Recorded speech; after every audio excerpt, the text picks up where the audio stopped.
is focused on Liberia. Hit it! From Cape Mount to Cape Palmer, mountain back to Atlantic Ocean, Obomi Hills to Boakai, to educate, elevate, and promote. Yeah, focus on Liberia. For Liberia, Liberia. For Liberia, yeah, yeah, yeah, yeah, yeah. From Monday to Sunday. From Monday to Sunday. It's focused on Liberia.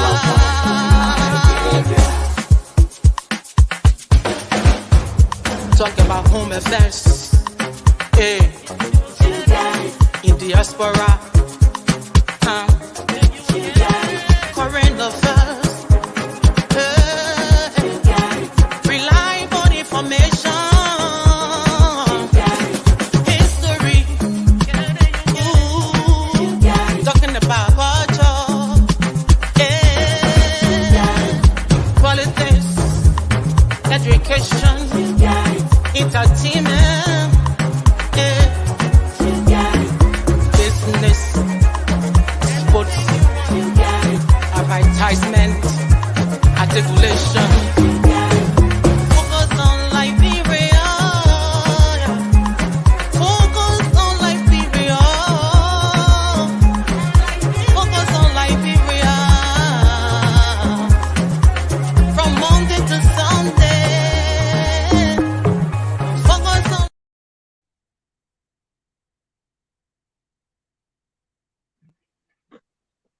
Okay, gentlemen and ladies, how are y'all doing out there in focus of Liberia land? We have some interesting program to bring you today. As you know, we are paused to go through a couple of important elections. We're talking about brokering power in Liberia. We have the speaker elections to go through, and also the Senate Pro-Tempore. So we're going to be discussing these items because this will lead to how power is going to be managed in the country. And I have with us today a big supporter of the JNB, Mr. Aliyu Kamara. How are you doing, Aliyu? Doing great, Mr. Eastman. Thanks for having me. All right. And also, I have a staunch CDC supporter here, the young brain, Mr. Elvis Morris. Thank you, Mr. Eastman. Pleasure to be on the show. And of course, to strike a balance between the young and the old, I have a brain trust from the old regime, Mr. Job Blamo.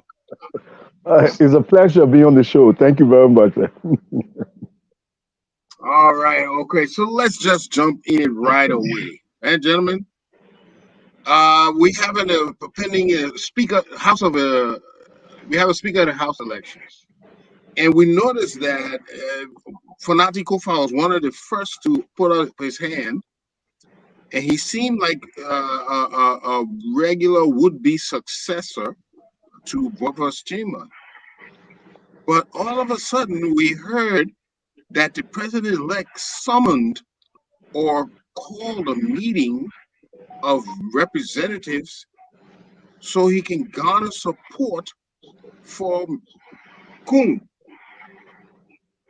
his choice, and that has seemed to now start a lot of waves. You hear a lot of things in the making. Mr. Blamo, let me start with you first. What do you make of all this political, what we call it, gerrymandering? Well, my personal view is that the balance of power and safeguarding of democracy is very important. And at this point, the president's decision to bring in the last-minute candidate who seemed to have shared the name of his vice president, I'm not sure of the relationship involved. It creates the concept or some kind of image that the power is being cemented in the executive branch of government, meaning the presidential power will now kind of overshadow the balance of power. So it's something that we need to discuss because this balance of power is essential for the functioning of our democracy. Okay, Yeah. I do agree. I do Mm. agree. If we've been having this so say one, so say all, and it Yeah. kind of had a lopsided effect on our governance. So, Mr. Kamara, what do you think of what Mr. Blamo is saying, that we having somebody from the opposition is a good thing for the balance of power in the country?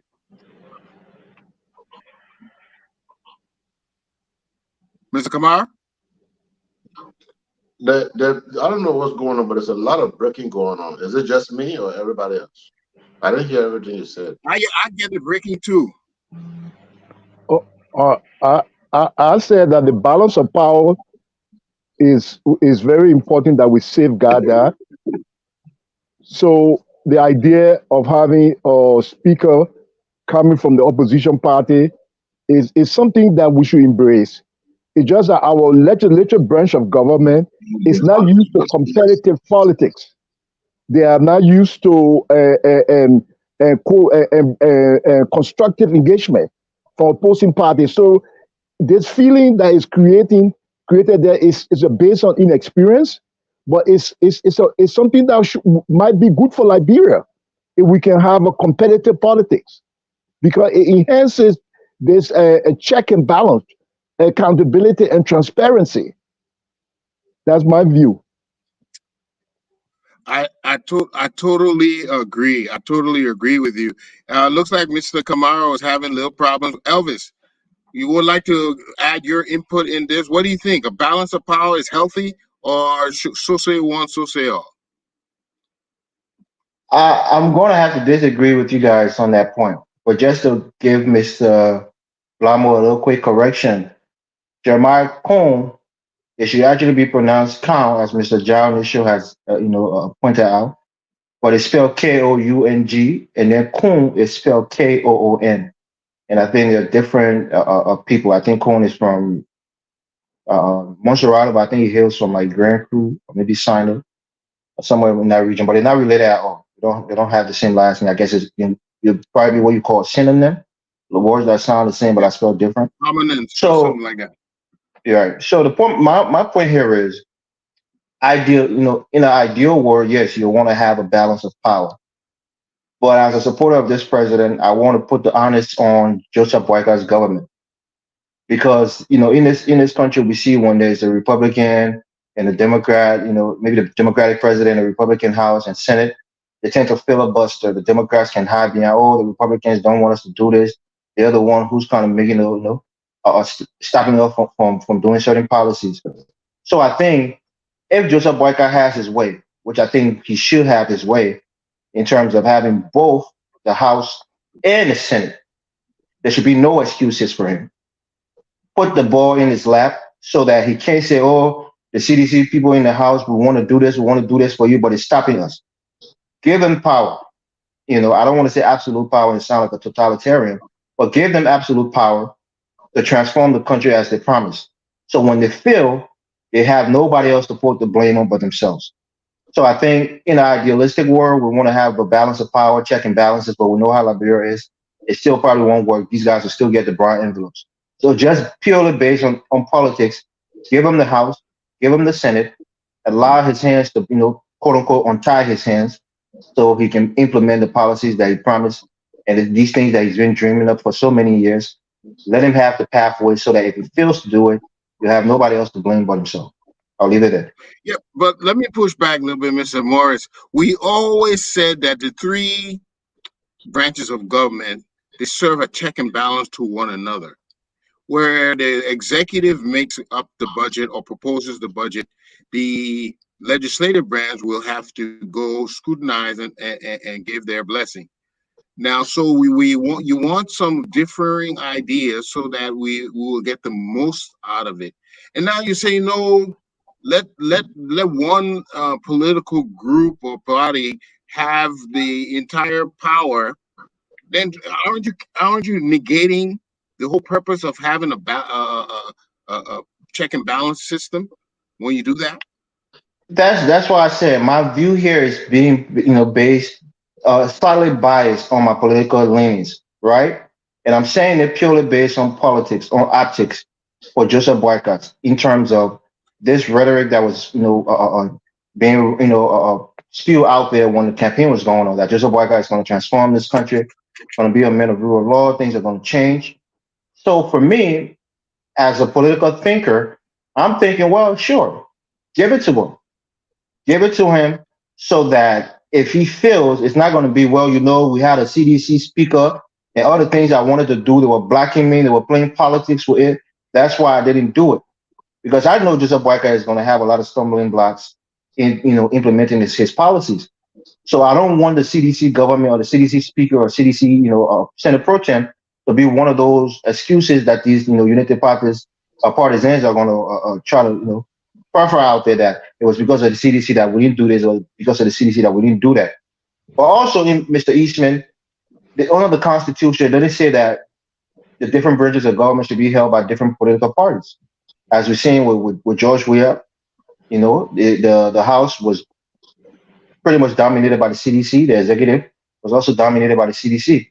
So it's not ideal that you have the entire three branches of government dominated by one political institution. But if it happens, it's completely constitutional. So I'm saying, for purely political reasons, Boycott should get what he wants, so that when his policies are, failed, or when the things that he wants to do, he can't implement it, it can't be because CDC was in his way. That's the point that I'm making. So you have to look at the political side of it and just trying to play, politics, so to speak. I understand where you are going with this, and I mean there might be merit to it, but the reasoning you gave is purely personal. And you on one hand you want Barker to have the full range. On the other hand, you cannot predict that Barker will not succeed, so you want to be sure that he has no excuse. So Right. based on that, I will not come to support the idea, because the state can pursue policy of balance in two ways: by engaging in winning these offices as speaker, or they can go out and create a competitive public policy ideas, and create coalition. And I think Braga would do much better by building public support for his program than coming up and say, well, we the speaker, we are the president, we are controlling the three branches of government. It will not go well for him at the end. But good And that's policy sorry, will come out. sorry, Mr. Blamo, Yeah. respectfully. That's the point that I'm making, right? You're being more sophisticated and more idealistic when you're thinking. The common Liberian man would look at it and say, well, they had a House of Representatives, they didn't do nothing for us. They had a Senate, they didn't do nothing for us. They had a president, they didn't do anything for us. So I think it's time to change. People used to say that this first during the campaign. It's time to change this whole government. They say the whole government, because in their eyes, CDC was the whole government. So if they're changing the speakers, if they're changing the Senate pro temp, and they're changing the president, they're changing the whole government. So Boyka, when he goes there and he does well, that bodes well for United Party as an institution. If he does poorly, that bodes well for the opposition, which I'm on the side of the opposition. Pretty soon here in after January 22nd, I'll be in the opposition, supporting the opposition, so to speak. So for me, looking at it with a political grain of salt, I'm thinking, yeah, give it to him, because we know how things work in Liberia. We know what it takes to raise money, to raise funds, to implement some of these policies that he wants. So if he's going to come here and say he's going to fix the road, he's going to do this, there's going to be rule of law, no problem. Give him, the pathway to do it by giving him the House, giving him the Senate. Give him And if he full doesn't do it, okay, right. full range, so to speak. Yeah. Yeah. Let me bring Mr. Kamara in on this. Mr. Kamara, what's Yes, your sir. viewpoint on all this? Being a typical GMB supporter. I don't know what typical GM is or whatever it is, but hey, all I can say, let the politics go on. Who wins, but it will surely be a good thing for J.M. Boakai to have his way, especially in the House of Representatives, because that's where bulk of the problems are. A lot of people don't know sitting from the outside. We all think that the president of Liberia is all powerful. Yes, he's all powerful. If you run a country like Charles Taylor did, you'll be all powerful. But constitutionally speaking, it is very easy to make the president a handicap. And the power is right there with the speaker. He can do that, or she can do that anytime he or she wants. So all I can say is that I hope that Joseph Boakai gets his way and he can have the speaker, because it is the kind of way he wants to start this thing, the speak. I don't know whether he's really thinking about how well he will actually apply the bricks, but he really wants to speed, and he doesn't want any hindrances. And so let us give him a chance to do so. Right. So what do you want to? What do you say about that? The fact that he is now canvassing for his specific choice.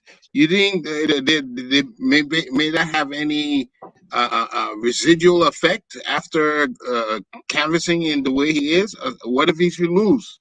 What do you think? How that might affect his administration? Yeah, your signal is a little bit bad, but I think you're asking whether his involvement constitutes conflict of interest, right? No, I'm asking. Let me see. How clear am I now? Am I clear? Okay, a little bit better now. A little bit better, yeah. Go ahead. What I'm asking, that he is canvassing for a particular candidate. You know, that may have a residual effect on his whole administration. What if he should lose? Does that not affect how well he will be able to wield power in this next term? Well, let's put it this way: if he loses with what he just started, then it just simply means that the guys in the House of Representatives see it differently. That's it. However, there are other ways around it, around the speakership for the president. The only thing is, that's a slow route. It is a slow route. In order to take the faster route, he needs to have the speakership. That's the only thing. But either way, Liberia is the one in the middle here. So if he wants to speed up, I think it's incumbent upon all of us to help him speed up, as opposed to pushing the whole balance thing. The balance thing is geographical. Does not necessarily have to be on the basis of political parties. Everybody will be in there. The Kuma is from the southeast also. Kofa is from the southeast also. So almost all of them in there fighting for the thing. They're from the southeast, except for the vice speakership. So that's geographical balance. Does not have to be CDC before it's geographically balanced. I'm glad you brought this southeast issue, Mr. Kamara. Do you think there's no ideological differences in people from the southeast? Is it because once it's from the southeast, all of them have the same ideological understanding and pursuits? Is that what you're saying? I think I need to send you a computer. I need to send you a better computer than the one you got right now. Repeat your question again, please. Look, no, actually, I'm hearing him I'm hearing him clearly. It might Mr. Ishmael, I'm hearing you very fine. You're not bringing in I think it might be Mr. Kamara's connection. I'm also hearing him very clearly. Yeah, I'm hearing very clearly. Yeah. Okay, so I don't know what it is. Let me try again. It might be Mr. Kamara's connection. Maybe you have a poor connection there.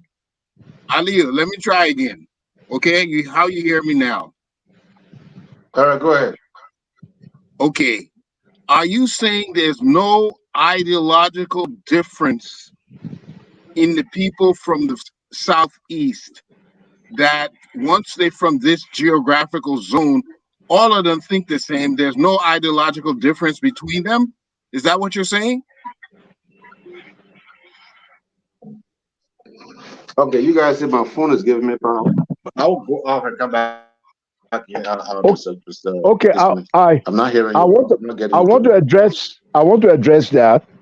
I believe that the Southeast thing and the idea that we are all programmed to think alike just because we are from Southeast or wherever we are. There's no valid. It's not a valid argument. However, the doctrine of the balance of power should not be compromised. The UP government is trying to tell us we got a rescue plan. We agreed they had a rescue plan, so they elected them into power. Instead of presenting the rescue plan so we see what it is and selling it to the public to get a buy-in, they're using the same coin, the same word, rescue plan, rescue plan. Now they want complete power. I think that's too much. And I think it's not even to the advantage. If Joe Boakai were presenting us public policy ideas that we could see and understand the detail of this rescue plan, there might be support to say, you know what, let's give him complete power. But they're giving us pick in the back. They say, we got a rescue plan, but you have to lower your expectation because we may not be able to do all. We got a rescue plan. Now we get them the first opportunity. Now they want us to give them the 3 branches of government, all in Joe Boakai's hand. He's asking us to make him an emperor based on the policy that is in the bag. Mr. Blamo and Mr. Eastman, please, can I ask you guys a question? I think you two are, a lot older than I am. Have you ever seen a true balance of power in the Republic of Liberia ever on any administration? So well, let me say this. I noticed that in Ellen's regime, when she came into power with the UP party, the CDC was still a formidable presence in the administration. So much that if you heard, she had to go around convincing representatives and senators to vote for some of her bills. You heard of the brown envelope saga. So all that tells me that even though she had executive power, she still had to convey and convince her ideas to the other, members of government to. So she did not have. It was a balance, but the idea, what persuaded them to endorse her ideas may be something else. But she did have to lobby for support for her ideas. So she didn't have absolute power. Yes, there was a balance of power. Whether those people sold their vote for money or whatever, the early encounter of balance of power. She just was a very good manipulator and she was a good administrator. She overcame that balance by selling her ideas. Ellen policy were clearly articulated. You knew what Ellen wanted to do. It was available with the United Nations, with the whole country. She told you what her poverty elimination was. She spelled everything out. Joe Boakai is saying, trust me, I will rescue the country, but lower your expectation. However, give me complete power. To me, okay, that if he wins, he wins. But what he's asking for will have consequences. Okay, let me push back on that a little. Yeah. Let me push back on that a little bit. I think Ellen was even worse than George Weah. And let me put some spotlight on this. When she came into power, you had an interim government, which was a government of what's the word? Conciliation between the different warring factions. For example, you have the likes of Isaac Yenable, who was the Senate Pro-Temp at the time when she came in. What did she do? She maneuvered some kind of way and got him out of there. I think she sent him to Belgium to be the permanent ambassador there or something like that. He and Prince Johnson clashed a lot in the Senate. So there was a lot of maneuvering, and eventually she got her way. She got her way where the speaker was leading Unity Party, whether it was Tyler, whether it was Snow, and eventually Nuquit, and the Senate Pro Tem was also from the Unity Party. Once she got situated and people knew where the power was, eventually she got those oppositions out of there, and they all became people from the Unity Party who was heading, the first branch of government. So I don't know if there's been a true balance of power as we know it here in the United States. And even in the United States, we have these pork barrel things that is added to these bills for certain senators and certain representatives who want certain things for their constituents. And in a way, it's a form of play, pay to play, but it's the true essence of why they were, elected to do things for their, their constituents. So I think if we look at it in the American sense of balance of power, I don't know if there's ever been a true balance of power in Liberia. In that but regard, where these guys will advocate for things for their constituents through bills, through passing bills and making them into laws that will affect their people for many, many years to come, rather than taking bribe envelopes, which is bribery, and conniving with the ruling party, whether or not they're in the best interest of the people. but I'll leave Mr. it there. Morris, Mr. Morris, Yeah. America has like But over what 200 you just years. said that you did see she manipulated. Remember, yeah, you right. She Yes, had fierce opposition from Mr. Snow. She yes, and also so she did manipulate it until she got maybe he got him voted out. But the point yeah, remains though that she didn't have all power. That she had to do some maneuvering to get support for her systems. No, Now, Mr. what Eastman, is being proposed don't right get it wrong. now? Even her own people from the United Party, she was giving them brown envelope. It's almost like this same nonsense that they're doing. We have to have sitting fee. You have to pay them to go do their work, and that was what she was doing. So it wasn't just the opposition people she was paying; it was the entire legislature. So it but was not just the opposition. Let's get that but corrected. but Mr. Morris, that's a different show topic you just brought up. Right now, you are asking us if there was a power balance. There was. Ellen was just a wonderful manipulator or communicator. She knew her thing. She saw her policy, and she got the people she wanted. She worked on it, so she overcame the balance of power, and that's okay. And in this situation, you are asking us to hand the power over to the UP administration because you want to see what it will do. Why can't they also build coalition? Why can't they get into constructive Mm, engagement? My fear is we have no experience in these things, and we don't allow our politicians to work for it.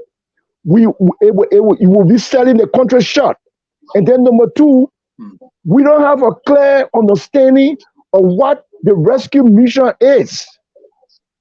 If we knew it, at least then we could call for this kind of submission.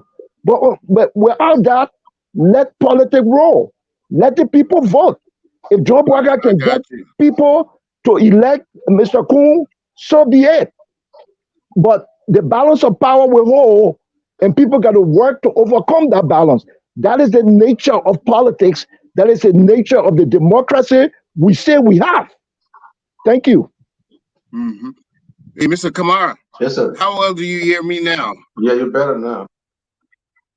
Very good. Very. What I was asking you that the president-elect's intervention in the election for House, where he even called representatives to his household and had a meeting with them. Um, could that have a reverberating effect on the rest of his administration? What if he should lose? Will that will that undermine his authority somewhat? What do you think may be the after effect of his intervention? No, not even close, man. Not even close. If he loses, again, like I said, I already had a discussion for you before. If he loses, then he just lost to the process. That's all it takes. It means that the guys on Capitol Hill thought otherwise. That's all it is. It will have not the election itself is not the issue. The issue is who becomes speaker will be his problem, or his easy access to his success. That's what we should focus on. The focus is now he's not worried about whether he loses or not. He's concerned about who becomes the speaker of the house. He does not trust. He does not trust Funati Kufa. That's the problem. Now that you gotta look this, we have a serious issue going on here. People taking it light. If Funati Kufa should win the elections, I mean there's senator speakership, then there's a high chance of Musa Belete becoming our next speaker. You got to start looking at that from now, because Musa Belete might be the speaker, the deputy speaker of the House. And unfortunately, but that's the way it seems now, Fonatik Kofa will be removed one way or the other from. What do you mean by that? One way or the other? Fonatik Kofa has a looming legal issue now, and I'm telling you, it's political, and when it's political, it's no joke. Especially if the president feels injured as a result of Fonatik's action, you know he's in trouble. What's that legal impending action? Yeah. American citizenship. What's the legal issue? American citizenship. Oh, don't you think that's opening a can of worms there? Oh yeah, but you know that's how it happens in politics. You gotta open that can when you piss somebody off. That's what happens. Fonatik Kofa cannot have an American citizenship and he gets deported. They revoke his American citizenship by deporting him. Who thought he was deported? Fonatik was here a few months ago to see his children. Who thought he was deported? But I am told, Mr. Kamara, I am told that this citizenship is something dead on arrival, because I've seen passports floating around of Mr. Kuhn American citizenship as well. So that whole idea, if I'm told in secret corners, that it has been scrapped because it's not going to fly. Mr. Eastman, the core issue was done in retaliation. That stuff you saw about him was just retaliatory. I'm telling you. But was it true? That's the question. No, whether it was retaliatory or not. All right, hold on. He has made it clear on a very large platform that he has never been an American citizen. He displayed all of his documents, including his green card. He's never been an American citizen. And if you look at the thing that is going around behind, just take a look. I have an American passport. I can show you right now. There's a huge difference between the two. It's not the same. But when you look at Fonatik Kofa stuff, it's exactly as mine. Not fake. All right? So the truth here is, I'm telling you now, if Fonatik Kofa should win, that means Musa Belete could become the speaker. That means either way, Joseph Boakai loses. And we're talking about. One question. Can they vote for speaker and deputy speaker differently? I mean, it doesn't mean if he wins, Musa Belete automatically wins. He doesn't pick Musa as his deputy. Pairs, do they? But you should understand what I say. Who is Musa Belete running against? What is the commitment from both CDCs and UPs concerning who they support for the deputy speakership? That's what you should be asking. From what we see, the Unity Party camp is supporting Musa Belete. And Musa Belete has the independent. So those are your people you support. So tell them not to support Musa Belete. Okay, now that's all argument. He's supporting the party. He said, "I want to argue with your people. Tell them not to support him." Mr. Kamara, yes, whatever would be. If you want to take Fonatik Kofa off the route, you're going to do it through the ballot. This idea of threatening the man that, listen, even if you win, this is what we'll do, it's out of character for Joe Boakai. But we'll try to we analyze the issue. Yeah, okay. but the idea of American citizenship from 1847, every president we have were American. The law was passed by Fonatik Kofa. No, they weren't American, Mr. Blamo. They couldn't have American citizenship. That was one of the reasons they left America. The law was passed by Fonatik Kofa to discriminate against us. That whole law that Fonatik Kofa and them passed is because of us in the diaspora. Why will you look at me or any of you on here and tell me I can't go to Geographic and become even the town chief? No, but that was can I passed in the answer that? 70s. Can I answer that? No, I'm not talking about that. Can I answer No, that? the dual citizenship bill, that's what they're talking about. The citizenship bill recently was just passed in July last year. I mean, that as far as Liberians can be senators, House of representatives, and certain key positions in government, like defense minister and so forth. The law is subject. Just 2022, Mr. Eastman, they passed that law, and it was Fonatik Kofa and then they passed that law. Listen, the law is subject to Supreme Court review. Number two, all the that people now you were know all already, that.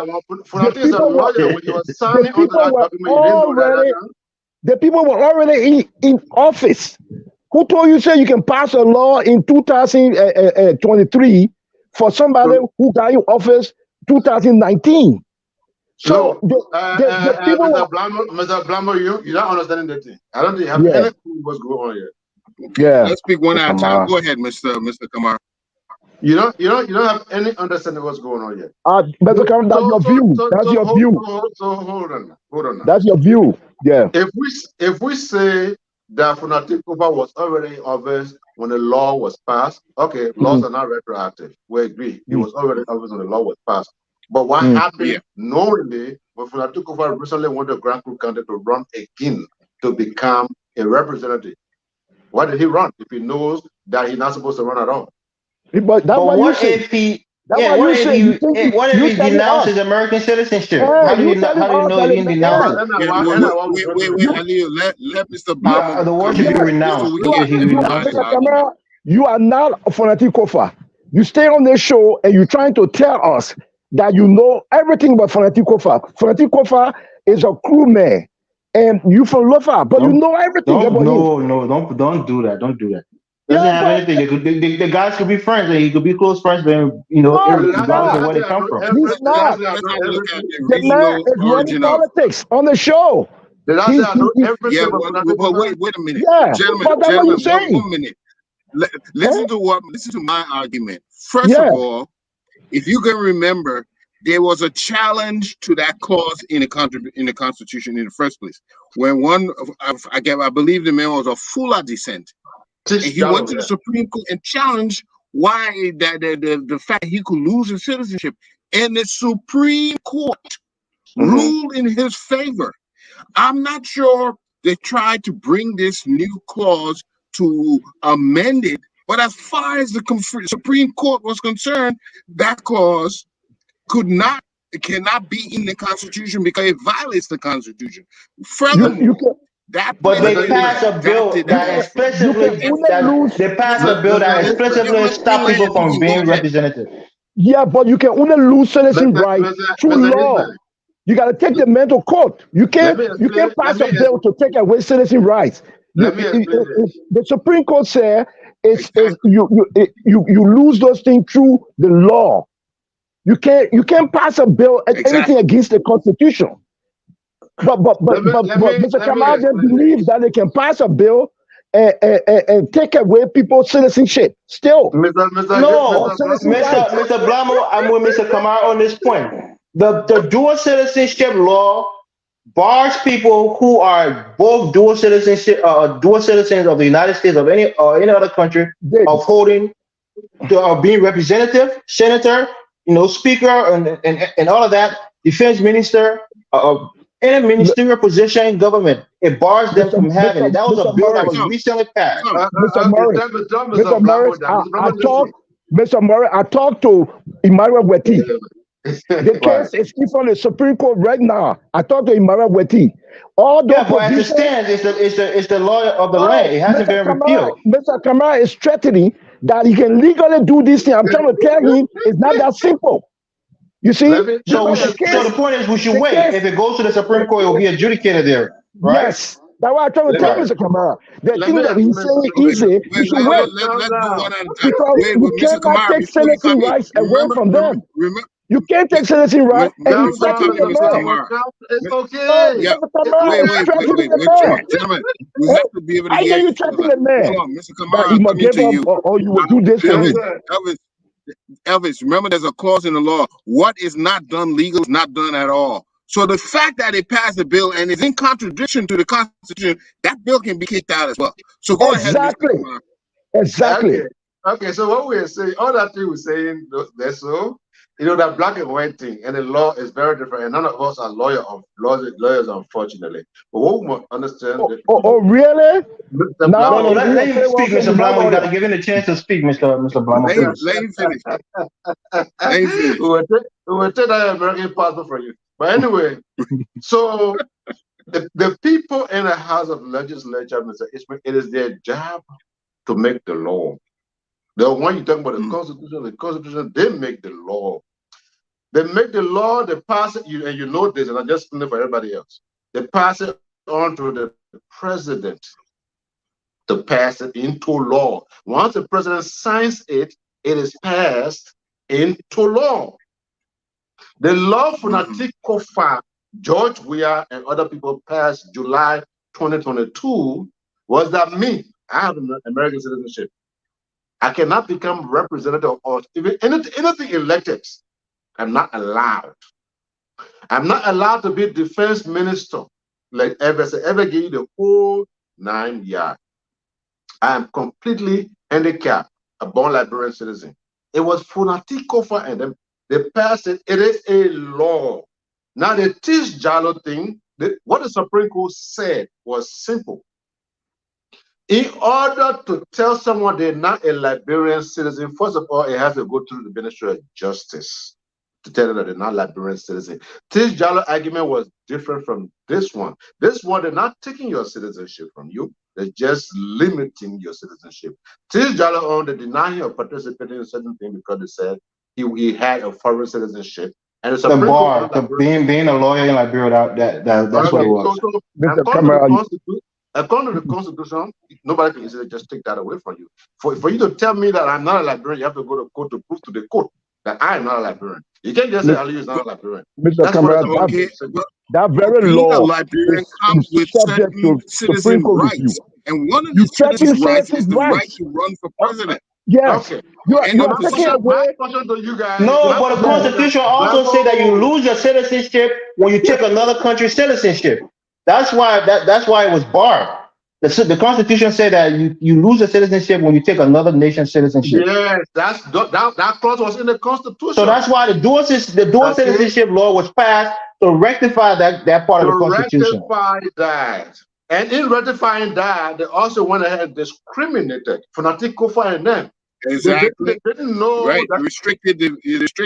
Yes. They didn't know that at some point in time that the United Party were watching. So now the chicken has come home to roost. Now they say, oh, Blamo, very here, he can't even control himself. Blamo, we'll go after that man. You use discrimination. The discrimination part of the law is subject to review. It's subject to review. You know, when something now you favor, then all of a sudden you realize that somebody breaking the law. We told you just leave the law the way it was. We used to go to Liberia, no question. No, that's not fair, Mr. Kamara. No question. Your citizen took the law. You're bullying people. Okay. That's not fair. You're bullying people, threatening them. That's not fair. Okay, gentlemen, let's go to the next topic. But I just want to tell you, Mr. Kamara, I know from some keen sources that the whole thing is dead on arrival. Okay. The amount of people who masquerading as Liberians and get American passport is plenty. So this thing here, when you haul rope, you haul it will set a precedent, Mr. Kamara. It will set a precedent, which a lot may affect a lot of people. It's not even a case that will be decided this year. Back and fix the law. It will also help us to go back. That will be the next 3 years, Mr. Kamara. It will also help us to go back and fix the law. See, time trap, and not only for Rato. Weah was so fast to sign that thing when he got He got 3 different passports. 3. Thank you. Thank you. Yeah. So, very good. The law is subject to review. The other position that is going to be contested. Let me get the last word on this before we move on, please. Let me get the last word on this before we move on. Well, when we come to you can put your last word. I'm going to let you go to you first. What do you think about the senatorial election for Pro-Temp? Well, it is as if Yombly is the name I hear day after day after day. I don't hear no other name. Of course, I mean they're almost of recent. So where do you think? I think, of course, the United Party people are almost binded to the idea of Yombly becoming, the city pro-temp. All support to Boakai was contingent upon that. So I think they will be stupid not to do so in terms of fulfilling that simple promise to her. It doesn't take any skin off of them. She's quite loyal to the United Party and Joseph Boakai's, rescue team. So I think, obviously, it should be, Yombly. who's coming from the CDC that has the gravitas, to go in there and take her off the perch. I think, what's his name? Cheer, having been sanctioned, he's lost all credibility. And people, I don't see anybody that would be formidable except maybe Asad Joseph, who I think in Montserrat is quite formidable, even more so even than the president.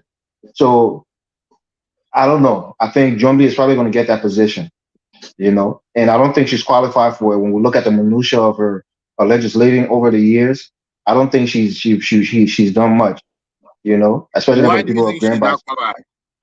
That's important. Why do you think she's not qualified for it? Okay, for example, educationally, right? I don't think she's qualified for that position. Being a Senate Pro-Temp, What's her it's level a, of it's a, education? I don't know her level of education. So how you get taught? No, the point that I'm making, Go right? ahead, Mr. The Kamara. same Like way when you your know, time comes, we'll allow you to What repeat. the same now? way Please, you know say it. Let Francisco me make my point. Let me the make my same thing you point, know about right? Francisco Kofa, you know it about Right. Yombly too. The reason why most people think Sonati Kofa would be a good Speaker of the House is because he's a lawyer. The reason why Yeah. most presidents and senators in this country, are lawyers, because those are the people who understand, law, they understand, language, they know Hello, how to that's their read. job to make laws. Right. So the point that I'm making is that people who are lawyers specifically, they make good legislators. So Jombly Kanga definitely is not a lawyer. We know that. We don't know her level of education. We know she came to this country, had a child by Sierra Island. We know a few things about her here and there. But the point is, she hasn't done anything in the House, in the Senate, to show that she's a master legislator, somebody who can go across the aisle, who has for any meaningful legislation, except that she will be standing behind Delon when he's making shot mob in the Senate. So for me, please, I'm not supporting Fonati Kofa. That's the point. I'm not supporting him. So don't ask me about Fonati Kofa. But my point here is, get more him than chance likely, now.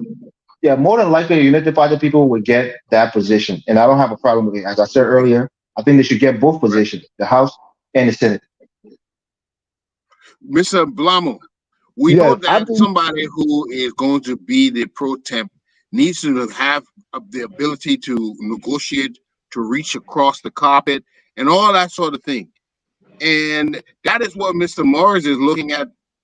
He hasn't seen that type of leadership in Ms. Kanga.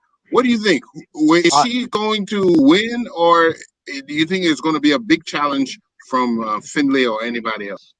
Okay, first of all, I would like to say that bullying and threatening people in this election it should be avoided.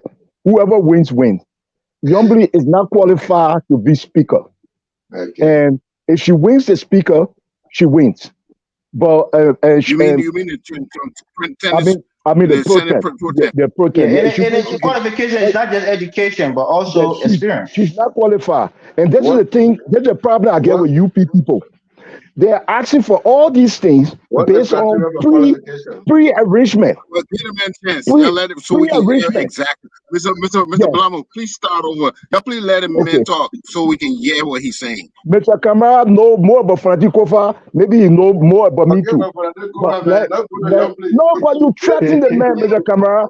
I didn't know you were like that. You threaten the man and you are bullying the man. Yeah, that bothers me. Don't bully the man, Mr. Kamara. Yeah, don't do that.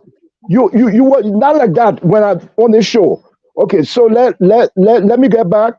Yombly doesn't have a qualification and to be the leader in the Senate, but if she wins, she wins. That's what democracy is about. However, this is the problem with the UP.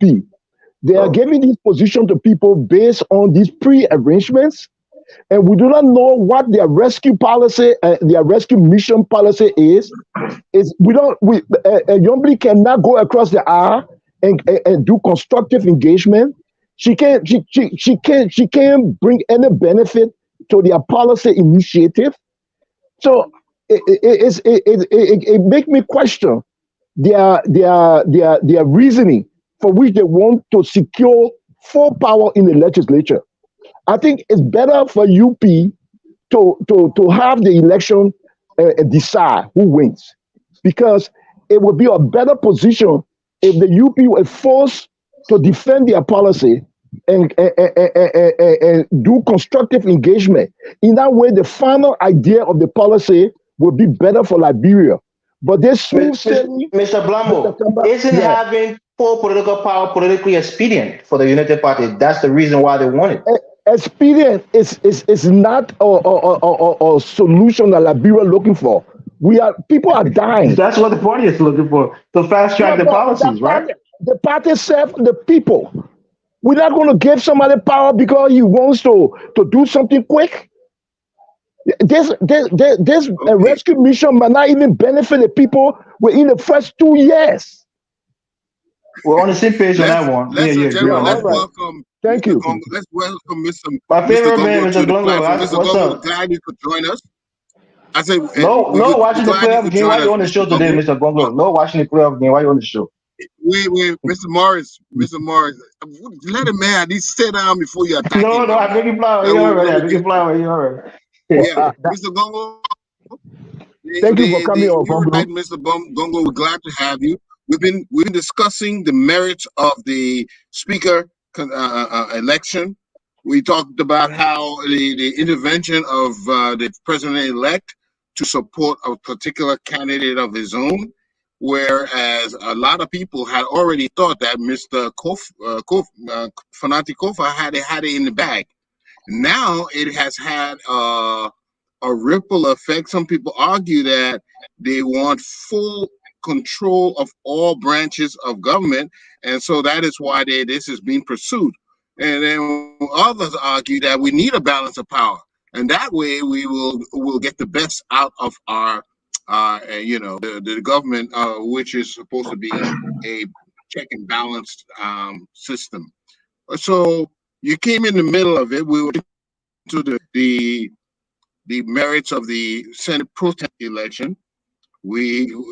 It appears that the UP is certified to elect Yom Kanga. However, of late we hear Finley. They've been pushing Finley to contest as well. So that brings you up to speed. How do you on this Senate Pro-Temp election?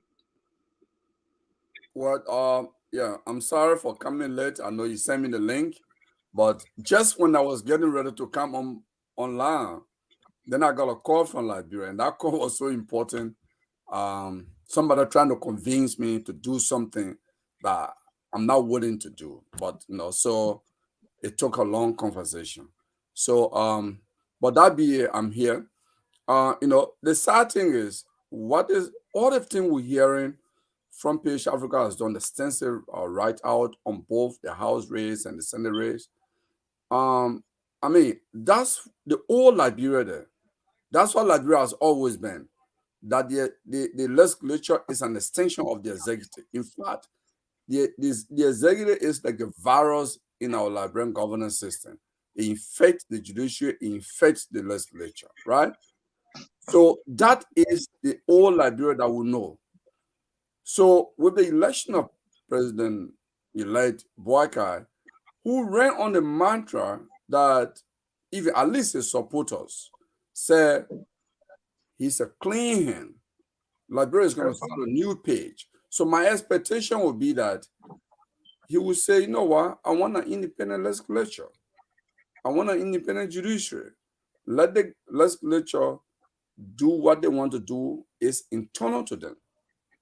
That would be my expectation.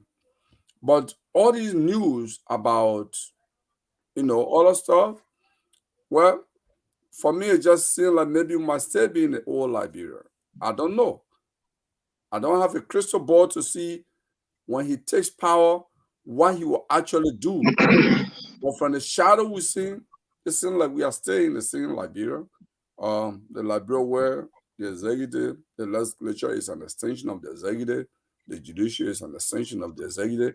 I mean, it doesn't give me personally much room for hope, because I want to see a Liberia where the legislature is questioning the use of power by the executive.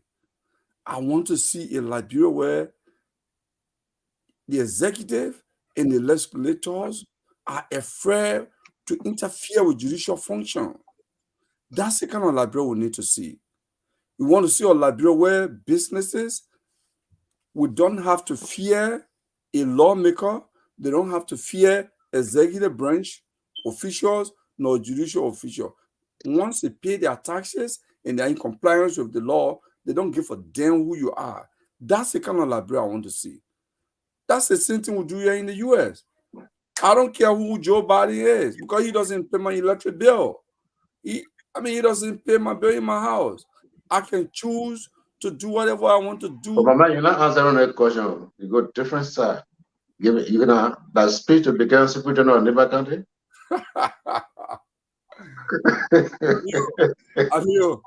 Nice try. I've said on this program that I said one time in government, I cannot be deputy nor assistant to anyone anymore in Liberian government until I die. I can only be head of entity. The only person I can be deputy to is Double Jala. I've said it openly and I repeat again. I said on closing argument, I said on tough talking Thursday, I've said it here. Because I saw government. I don't want to be what does independent legislature mean? Independent legislature means that you will be able to hold the executive branch accountable. You're going to have effective oversight of the Can an individual, regardless of their political party, be independent?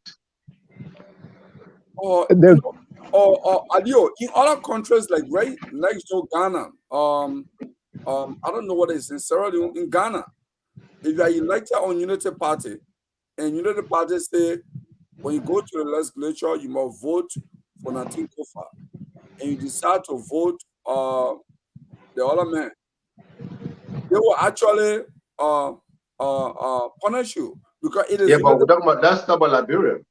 No. Mr. Gongo, 1 second. You don't threaten the candidate. You don't bully the candidate. Right. Mr. Gongo, I asked the question.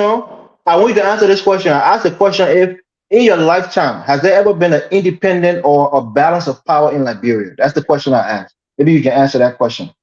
Balance of power could have different implications. Meaning in terms of what? Any government, any president from Ellen to Doe to Talbot, have you ever seen a government there was a true balance of power where the legislators were holding the executive, feet to the fire, the judicial were holding the executive feet to the fire? That's the point I was making. I've never seen it. No, it has never been. So we should never try to get it, right? We could try to get it, but it's just the way of doing things. It's the status quo. That is a tradition. We want to change the way of doing things. That is a tradition I wish the incoming government should break away from. Let the legislature be legislature. But again, you know what?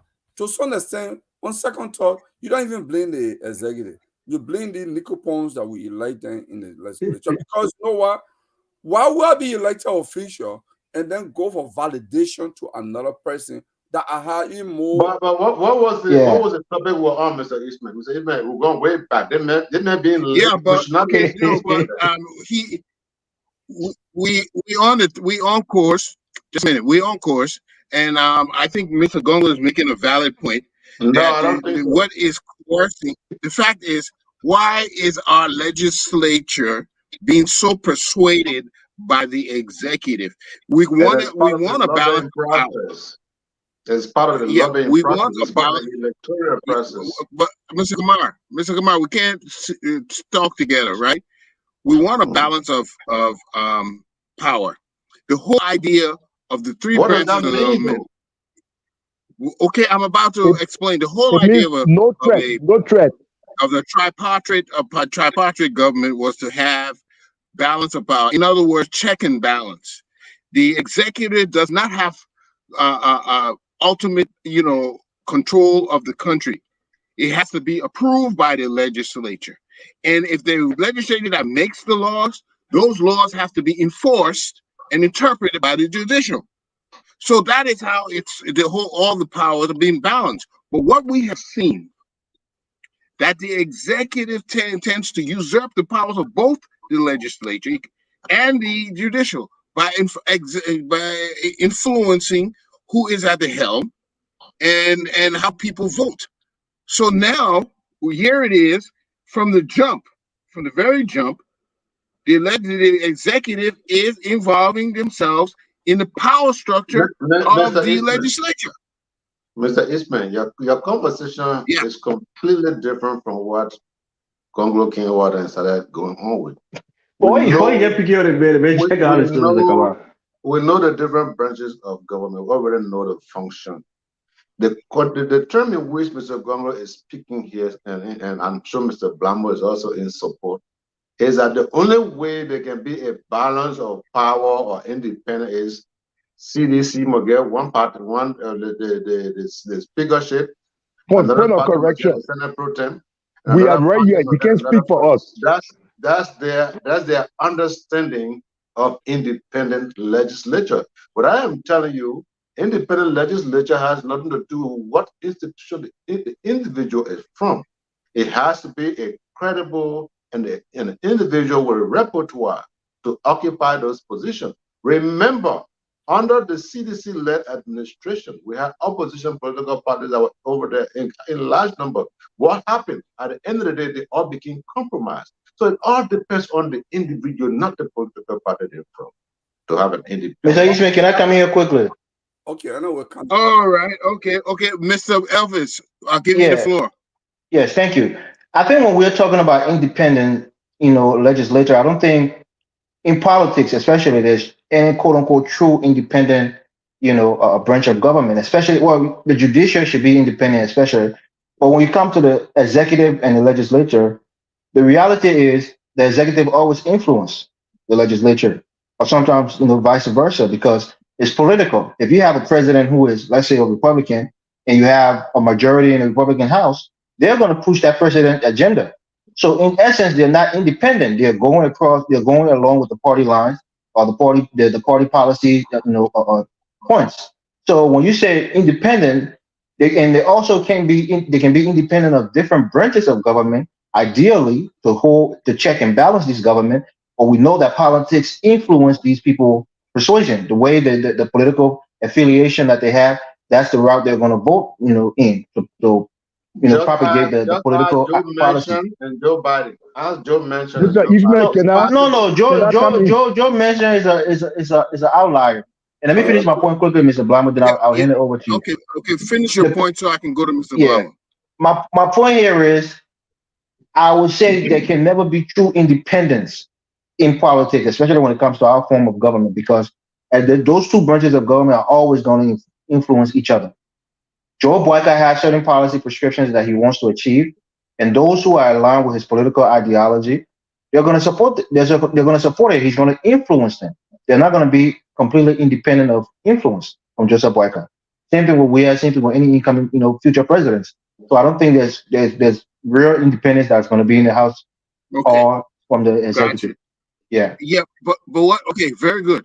But what Mr. Blamo has been saying here is that there's no clear-cut policy or ideology we see, and all we're about to witness is simply giving him the reins to do whatever he wants, because he has to sell his case. He has to make a case of what he wants to present. But Mr. Blamo's not satisfied with that. Mr. Blamo. Yes. Joe Boakai needs to be given opportunity to articulate his vision for the country. that opportunity, until he does that, we're not going to hand him the three branches of government. And contrary to what Mr. Kamara wanted to believe, that independent means that is independent of thought. Independent in the legislature means you do not allow one branch of government to become too powerful. It's not that people from the same party cannot disagree, but he's trying to fool us that we can all be from the same party just because we disagree, that the check and balance. But in the constitutional sense, the check and balance means we would not allow one branch of government to have too much power. And in that concept, is different from what Mr. Kamara trying to explain to us. He's trying to tell us that, look, the UP can take over the three branches of government because each of the people will think different. You can say that to the children in the kindergarten, but this is a nation we're speaking about. And in the nation, politics require the balance of power. We don't want an emperor.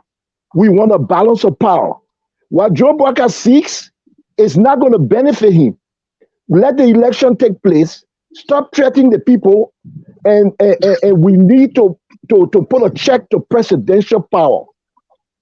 Very good. So, Mr. Gongo, I'm glad you could come in. We know that you briefly worked for the past administration during Ellen administration.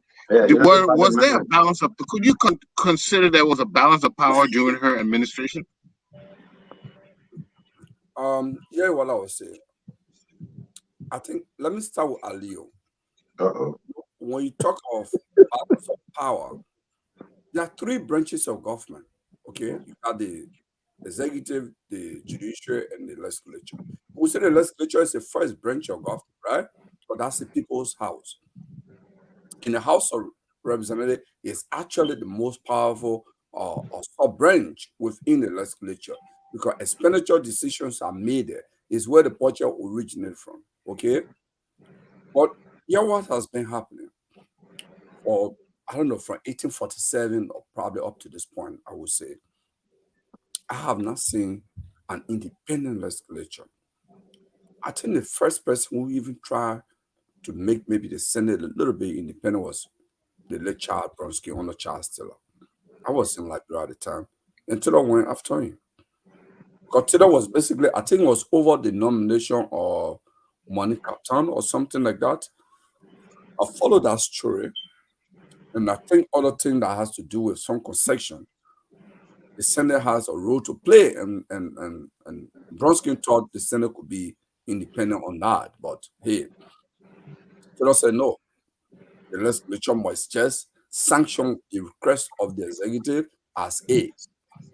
And that brought the rift between he and Bronski, and Bronski left the country.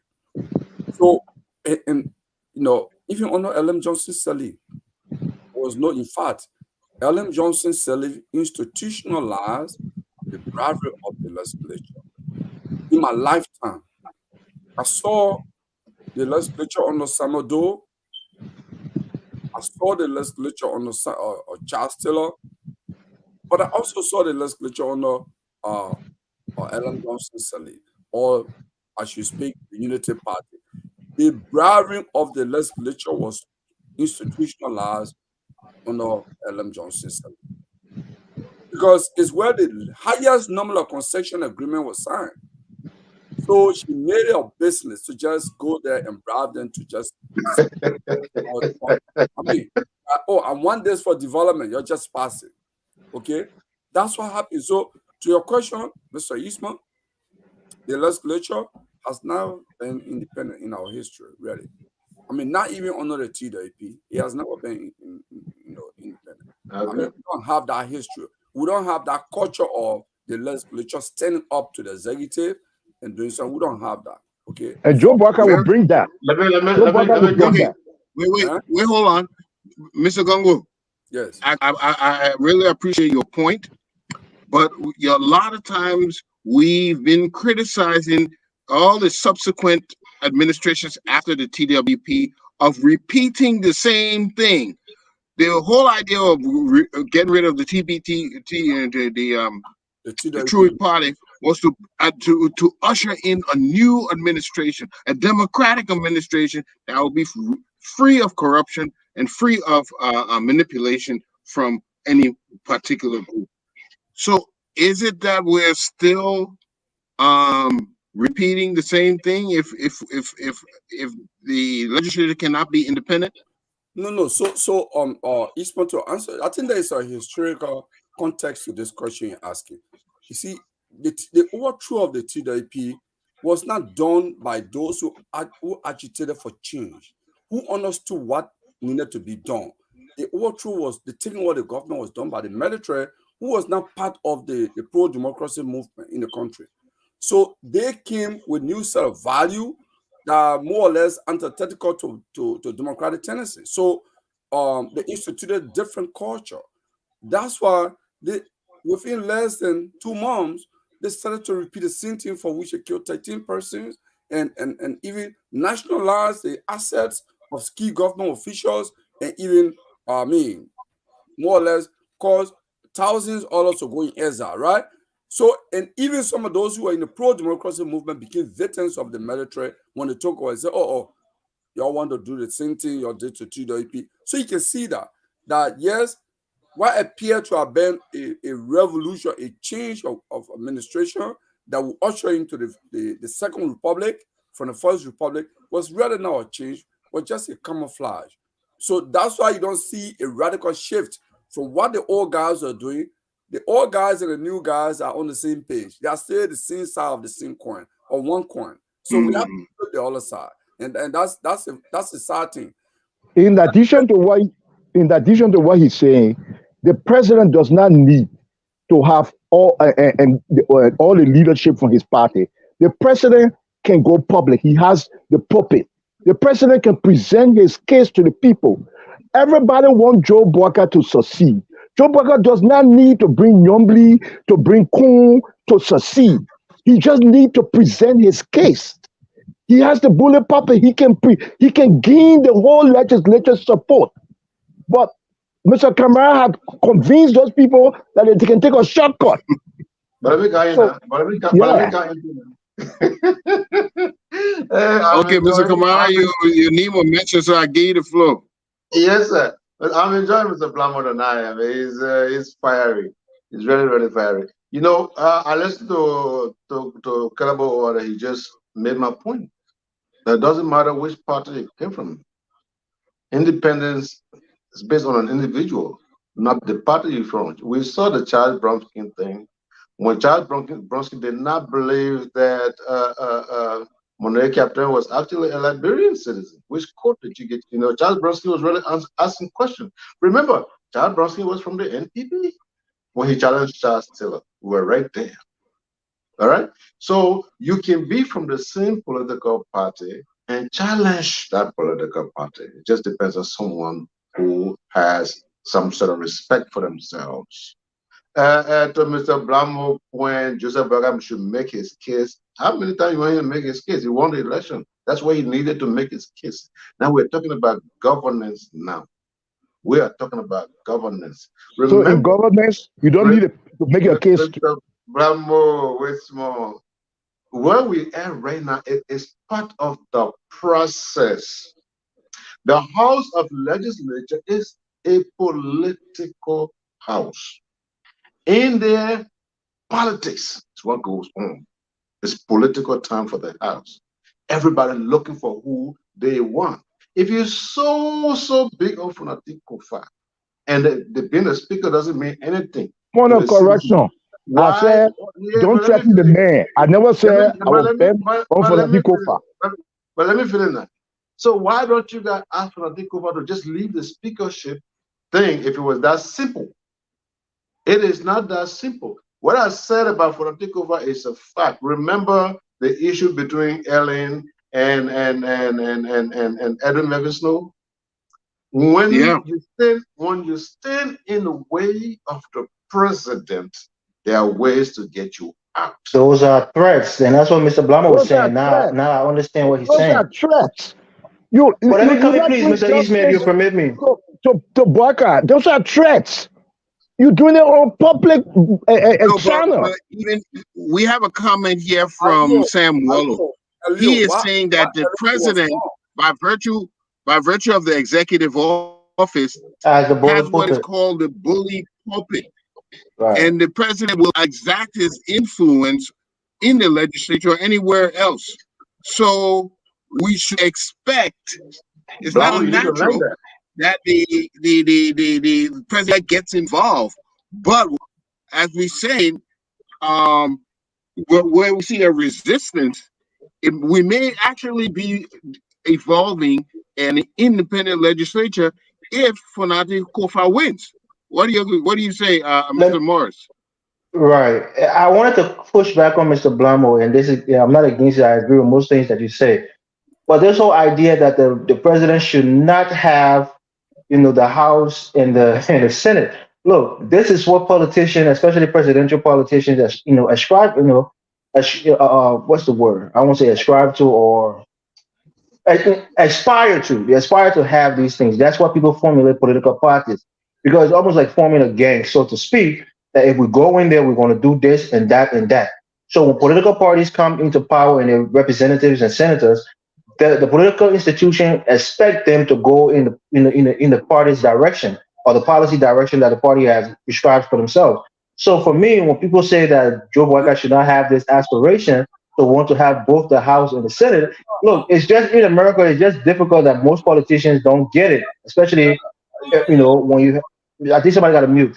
When you have the House and the Senate and the presidency, look, you have a clean sweep of of passing legislation. For a president, that's a wet dream for them. They want that. They aspire to have that.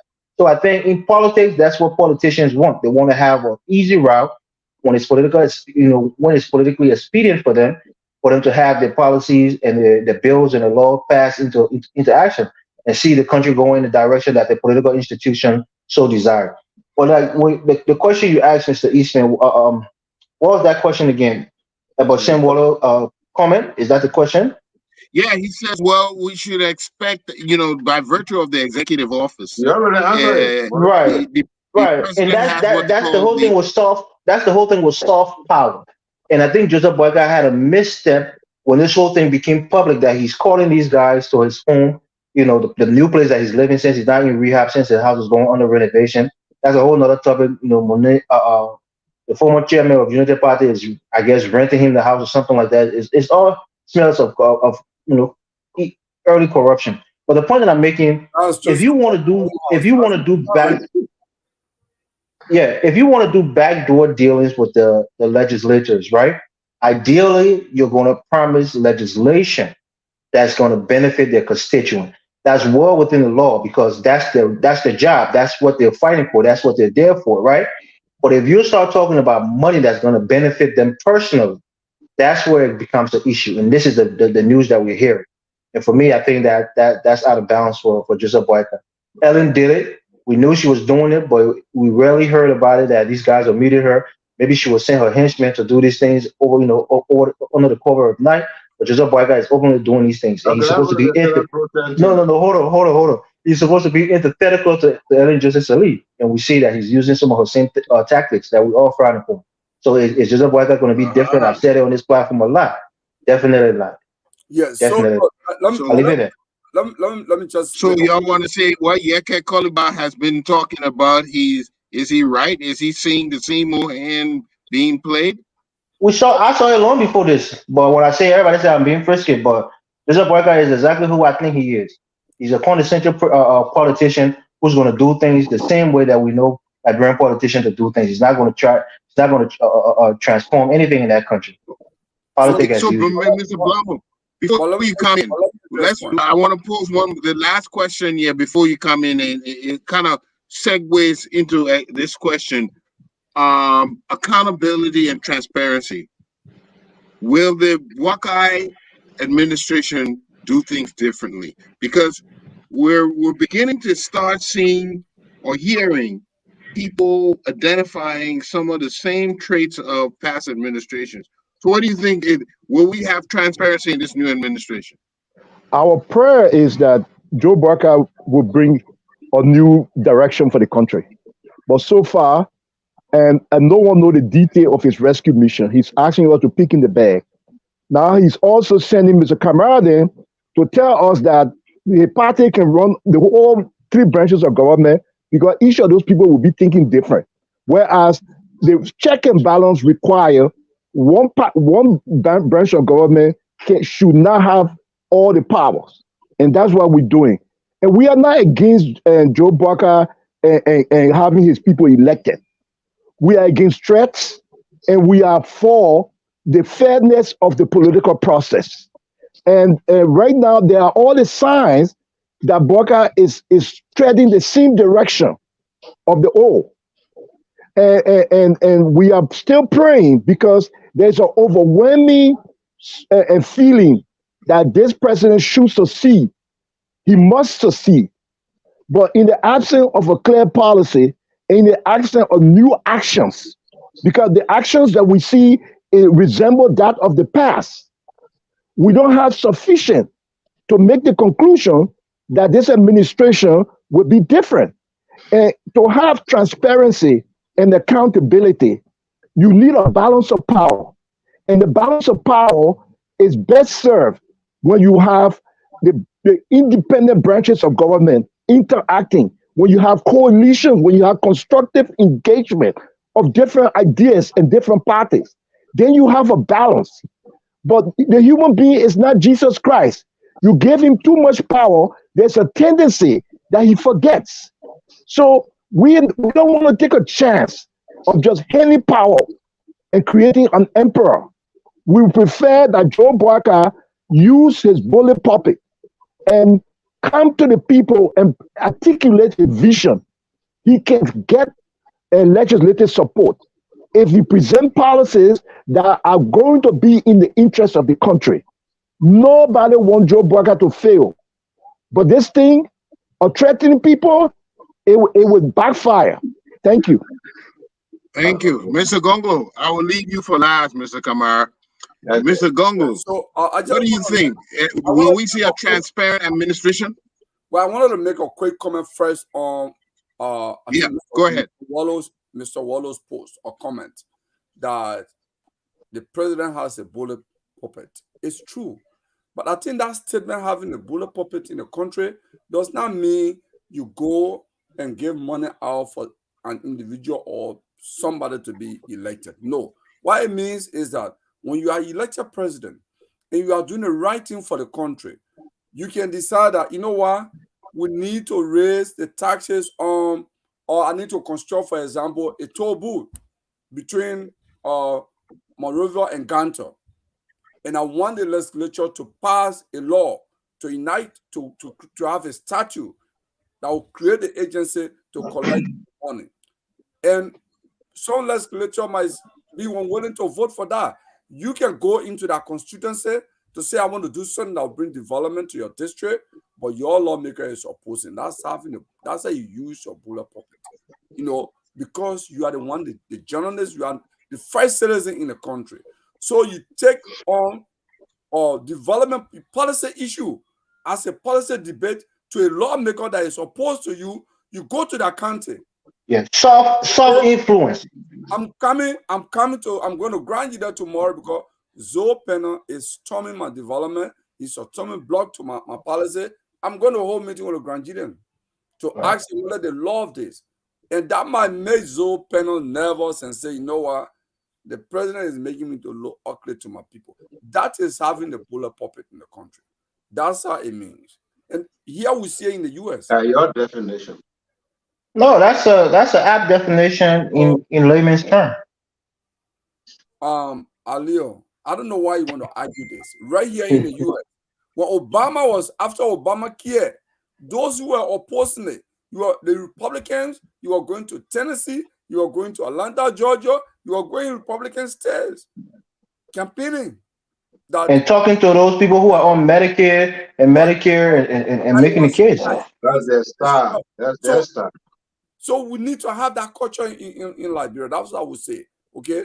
But on the question of whether we see what transparency in the coming administration. Yeah. Well, it's little. I don't want to join the gun now because Joe Boakai has not been inaugurated. He's not yet president. Regardless of all the science and everything we're reading in Front Page Africa, on social media, Yaka Koluba, the list go on. Regardless of all of that, I would say I'll hold my thought on this and let me see the first 5 persons that will be nominated. Because at least I'm old enough to know anyone who will be nominated in government, there's 99% chance that I will know and I can find something about them. So you know what where I'm already. Yeah, so I mean, you know what? Ask Alio, he know them. I'm very sure President Boakai, President-elect Boakai, is not going to go way outside those who are campaigning up and down in Monrovia around there. He's not going to go far outside. He's not going to go find people in Australia to bring them. So we know most of the people already. Let's say if he nominate Alio, I don't know much about Alio. I know the only thing I know Alio is a former sedition. That's the only thing I know. you know, and No, Ali can serve in government. He's a U.S. citizen. He's against the dual citizenship law. no, I don't. No, let me tell you. It's good that you're making that comment. I'm opposed to that though, because you know what? Other That's countries, not what the law says, though. It says elected position and Elected position, right? other public service offices. Right, but ministers, no, right? Key you know what? ministerial positions, right? Some ministerial Certain positions. ministers, Other, certain I ministers, think not all. That's what I said. I said key. Minister No, of Justice, don't worry. Ali will get a good position. Minister They of need God, him. Justice, God forbid. Minister of Foreign They Affairs. need him. But the point I'm making is, if we see the first list of nominees to be confirmed by the Senate, from there we'll know whether the old man is on the right track. I nominate Mr. Kamal to be police director so he can handle your calling. I think he's been threatening No, your on the no, platform. no, no. I'm already He said, no. Mr. Elvis, Yeah. Mr. Morris, it's your turn now. Do you think this no, Boakai it's actually administration? my turn. Yeah, you can It go to is Mr. my Kamal. turn. You gave me a chance I not too know long y'all ago. keep you for last, Mr. Kamara. Yeah, I'll but keep you for last. I'm the order. Go I'm supposed to ahead, get Now, Mr. when you Eastman. say Give me the out last the order, question to get before an answer we them go in the there. end. I'm supposed to Yeah, answer Mr. Morris, Bumble, so I don't forget do him. you yeah, think I don't yeah. this ever forget Bumble. administration will be transparent? Oh no, What? Mr. Morris, Mr. Eastman. I've said this on this platform. accountability and transparency. Do you, I do don't you want to think beat a dead. Boakai administration will do differently? Are you guys hearing me? Uh-huh. Okay, yeah, I don't want to beat a dead horse. I've Yeah, said it now on go this ahead. platform. Yeah, I've said it on this platform numerous of times.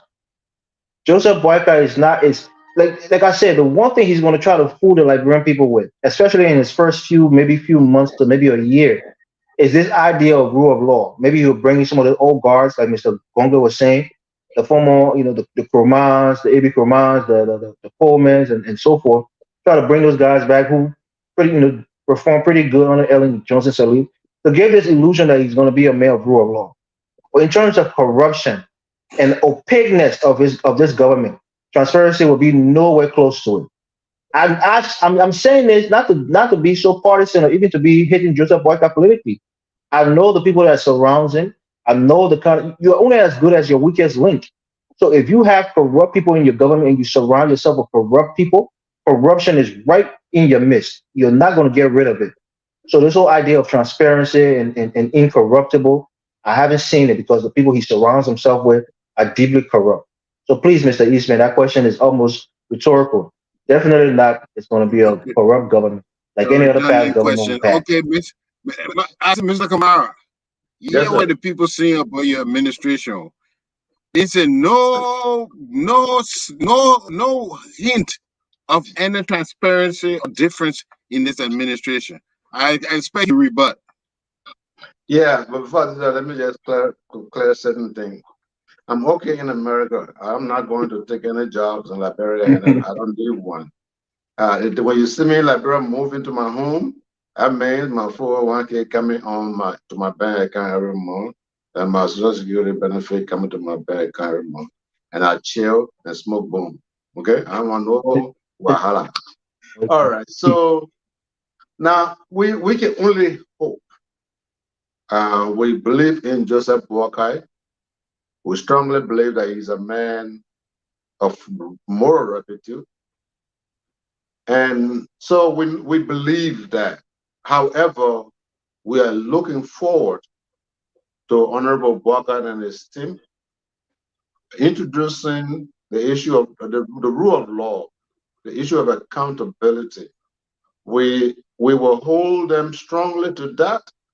That is one of the reasons why we supported Joseph Boakai in these elections. And we're looking forward to it. Now, I believe, as far as I can go, because he has not been president yet, I believe that his government will be better than any previous government. But to clearly or emphatically say that there will be no corruption, the corruption in America, they arrest people every day for corruption. The point is, you will get caught, and if you get caught, you'll be taken care of. Yeah, but let me ask you a question, Mr. Kamara, quickly.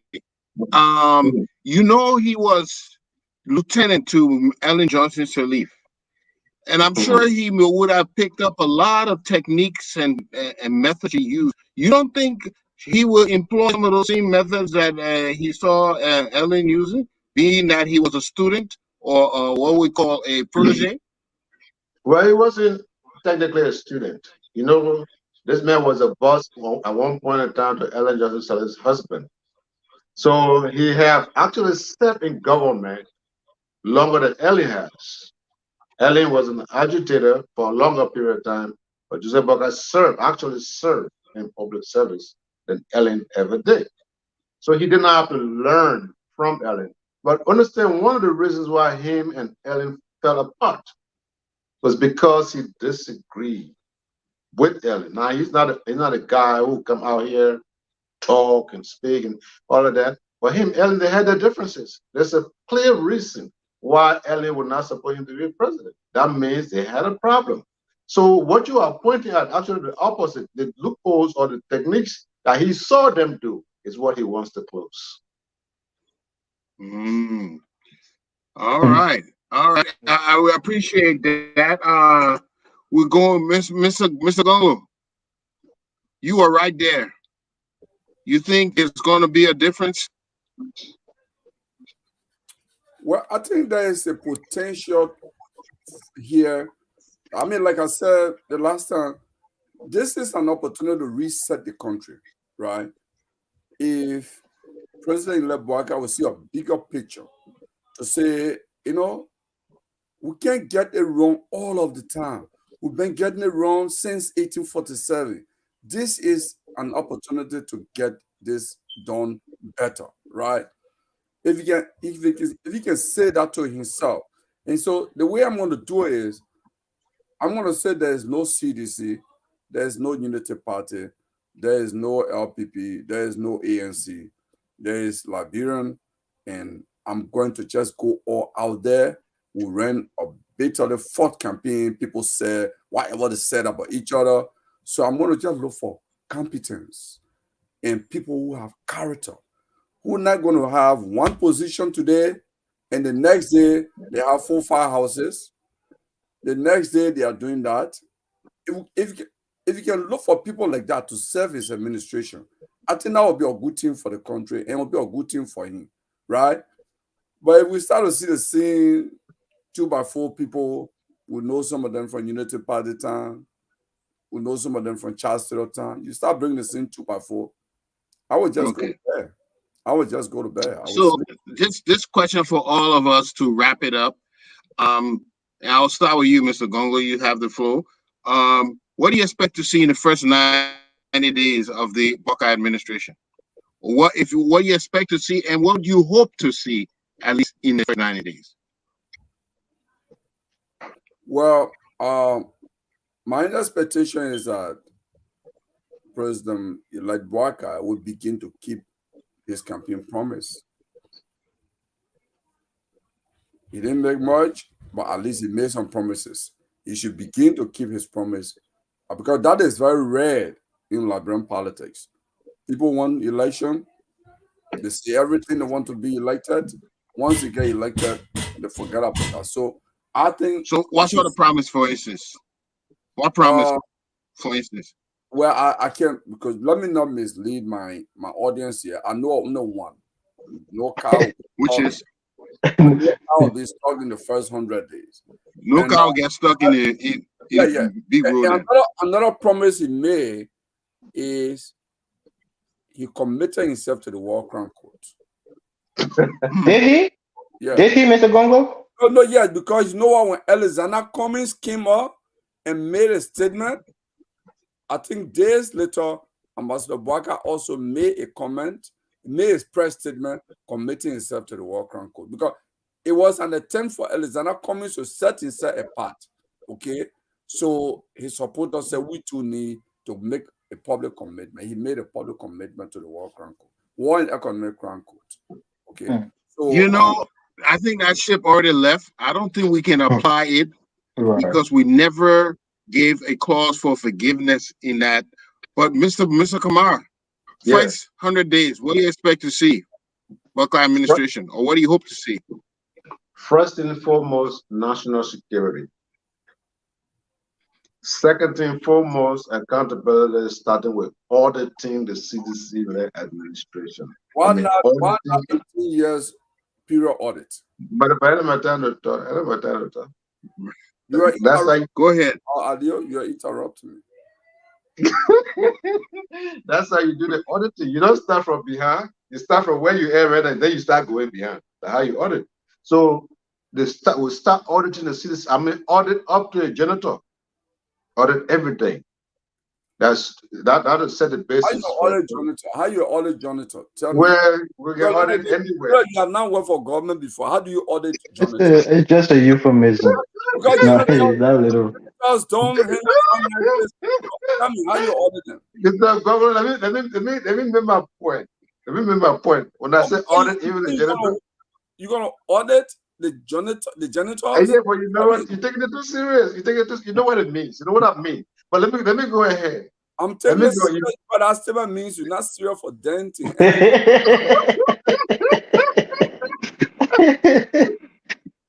You know, It's a good little positive, so we in the first 90 days, I want electricity and running water to at least cover most of our country. I want that. I will keep pushing that. It's possible in a Running water. Yes. You know, I'm from an engineering background. That's a tall order for 90 days. Yeah, laying pipe on the ground and all those things. Let me tell you something. The pipe.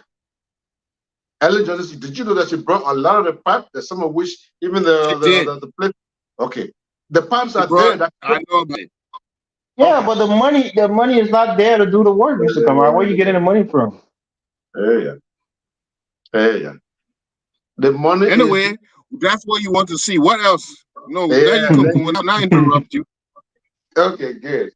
I want to see running water, and I want to see stable electricity covering Moserado County at least. Moserado, Bombing, at least. Because right now, as we speak, there's electricity as far as Maggie County coming from the Ivory Coast. So how can we solidify and make that to stabilize that? Everything that I have said in the healthcare service to get it back on course, equipment, training, medication, all of these things can be achieved in 90 days. At least to start, at least to start up and run. Now we have water. Do you know that even the capital building does not have running water?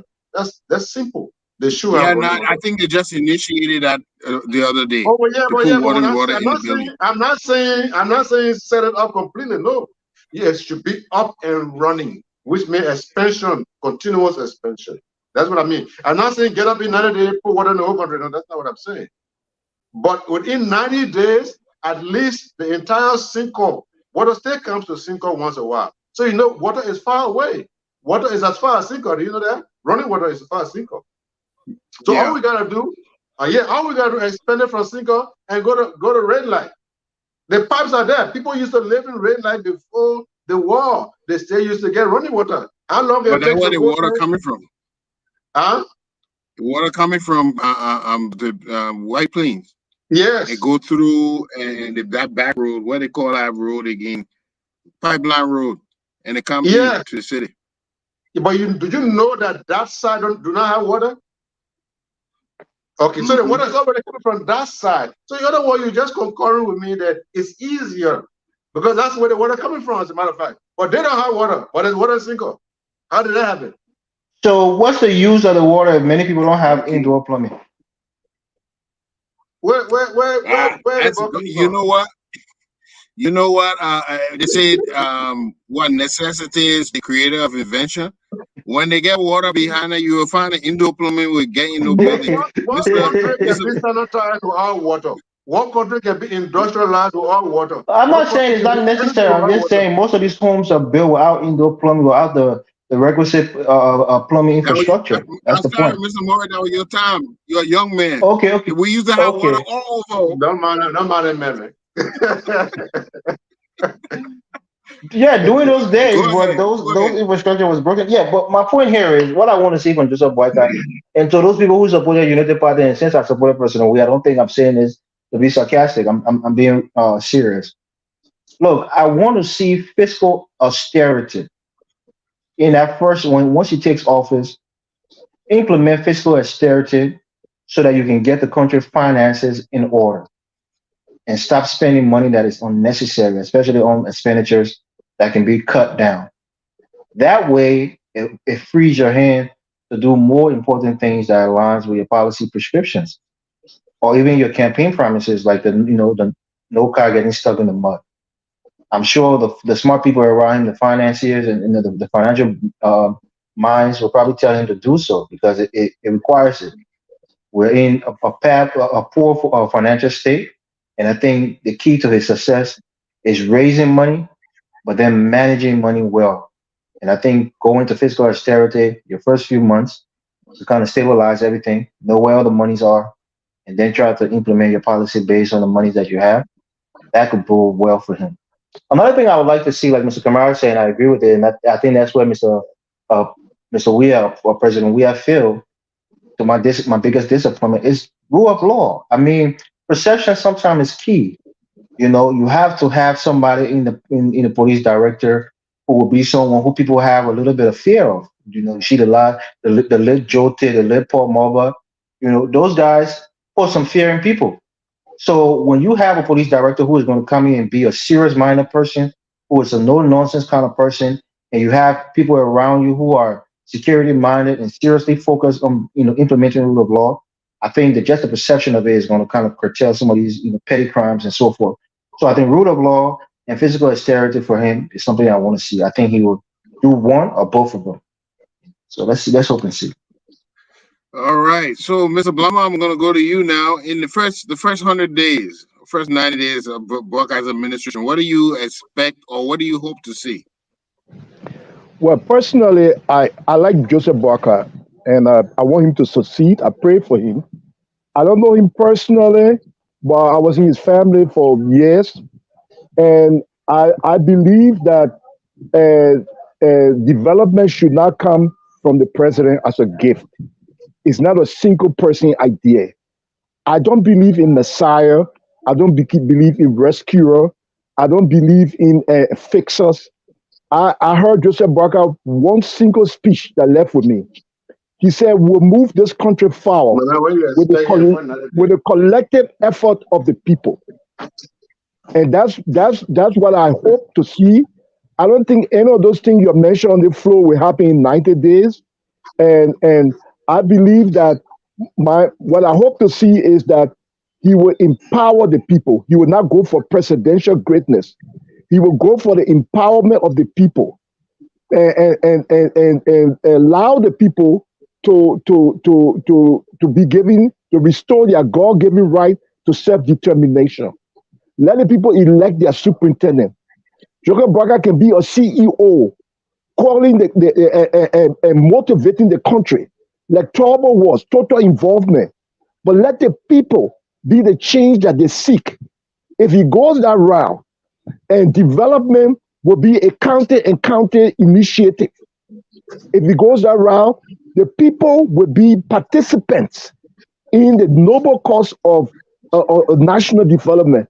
But if you go the route where he want to be Joseph Boakai, and he will do this, he will do that, no car will be stuck in the mud, there will be water all around. I can't see that possible because Ellen Johnson Sirleaf will run the most educated cabinet on the African continent, and billions of dollars in international funding was not able to eliminate poverty in Liberia. Joseph Boakai would not do it in 6 years, and that party is encountering a power struggle. So if he doesn't do anything within the first 3 years, I don't see him doing it in the rest of his term. So a best bet, my prayer, he go for the people, empower the people, and look at this huge, useless bureaucracy we call government, all centered in Monrovia, plantation style, everybody taking pay. Less than 10% of the population have government jobs, dividing the total resources of the country among themselves. And now we're going to go through the next 1 year how to find money to pay salaries. That scheme alone will take Boakai about 2 years because you got to pay the back pay first. So Boakai need a whole new strategy that different from what Ellen Johnson Sirleaf or what George Weah went to. I think he will do well just to people to feed themselves, agriculture, So, and empower the people. so Blamo, where you Thank got you. statistics from? Huh? Where you got statistics from? Say Ellen Johnson Sirleaf had the most educated cabinet on the African continent. You look at country like Nigeria. Nigeria, right? Nigeria, Ghana. I saw your PhD holder in the cabinet. You say, look at Senegal. Where you got your statistics from? Or Ghana? I think in regards to Liberia, probably the most educated in Mr. contemporary Mr. Liberian Gongo, time. I am one advocate. Mr. History of Gongo. Nigeria. Don't compare that to all African countries. Yeah, but Mr. Gongo, in Mr. Blamo's defense, I don't believe that PhD holders have the solutions to our country. I believe they should be in the classroom or in a research lab. Exactly. Exactly. Understand how I'm not to make a claim on a public forum that Ellen Johnson said he had the most educated. Billions of dollars. Billions. That's what I'm challenging. Personal experience of the country and the policies. I'm not talking the PhD holder. No, but Librarian. No, you're right. She had a lot of smart people in her government. People who are very well educated. People. Comparatively. Let's not hang on to that. They now have the most educated cabinet. He's already corrected, Mr. Governor. Let's move on. Yeah. Okay, so last I would take before I ask y'all to give your parting comments. I will ask. I'll tell you this: what I expect to see. I honestly believe that the current government is too fat, and it is not functional. And I believe we lose twice. Number one, we're paying for somebody for doing nothing because it's too fat. They don't have anything to do, and we're just paying them. And the second way we lose is that man was somewhere else. If you give him some money that he can go make his own business, he could be productive and add to our GNP. So we're losing money by paying him and he's not doing nothing. And we're not giving him a chance to go employ himself in the private sector or something so he can be add to the GNP. So for me, I would like him to come with a comprehensive plan to give all those half of the government workers some separation pay, some severance money. Get each $3,000 or $2,000. Come up with a plan. Let one of those institutions support you. Get them $2,000-$3,000 to go in the private sector. Reduce your government payroll, but more especially your government function, so it becomes a well-functioning government. Because as it is, it's going to be difficult to make it function as fat and bulky as it is in its current state. You have to train people and retrain people, and you need few people to do this work. So, Mr. Eastman, just a reminder. Don't forget to plug the show. The show coming after us today. Don't forget to plug that show. Yes, we have a show coming up. Just you had a banner, here. Right? The Justice Forum, or Yes. So stay tuned. We have a show following us just at 6 o'clock. In the meantime, please, your closing comments. Let me start with Gongo. Okay, so for me, my closing comment here, it will be in a fund advice to the president-elect. There has been much talk about Ambassador Boakai being a farmer, an agriculturalist. Sometimes I don't understand who is an agriculturalist. I mean, I must admit, because when I check his profile, he actually said that in public administration or something. But he worked for LPNC, and so his first degree was in agriculture. Okay. So I checked WikiLeaks. I mean, Wikipedia, not WikiLeaks. Yeah, I think WikiLeaks. I checked WikiLeaks. So WikiLeaks is a league about people who are corrupt. No. The war in Iraq, government doing illicit things. That's what WikiLeaks was about. So yeah, would be my advice. In Liberia, we spend a lot of money, like in any country, on food. So I would say, President-elect, if you want to succeed, invest more in agriculture. Like the animal industry, we import frozen meat. We are among the few countries in West Africa that import frozen, rotting, unhealthy meat from Brazil, from Turkey, from all these other countries. Benin, Nigeria, Ghana, many of these countries have actually cut down their frozen meat importation by more than 60%.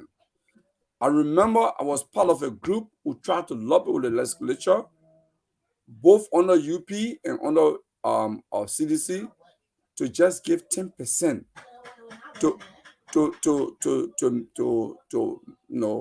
people in animal husbandry in Liberia. The legislature will not even listen. Okay, so we need to actually focus on that. Let's reduce the importation so we can, we can cut down the cost of importation and invest more in local production. That's the way you create jobs. Okay, we can create more jobs by just doing that. Yeah. Be my advice. Also,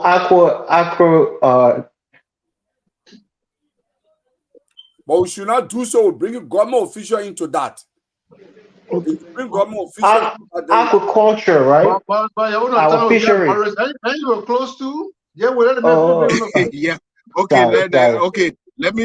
Morris, since you want to talk, go ahead and talk for me. You're close. Yeah, I just want to buttress it because I made a point before and he's making that a similar point. But I was talking about aquaculture. It sounds like agriculture, but it has to do with the agriculture of the ocean, the water agriculture of our nation. So you have like a national fishery where we have meat, fish, these different kinds of fish where we, he can buy these boats. Aquaculture. Yeah, aquaculture. Yeah. Yeah. Aquaculture.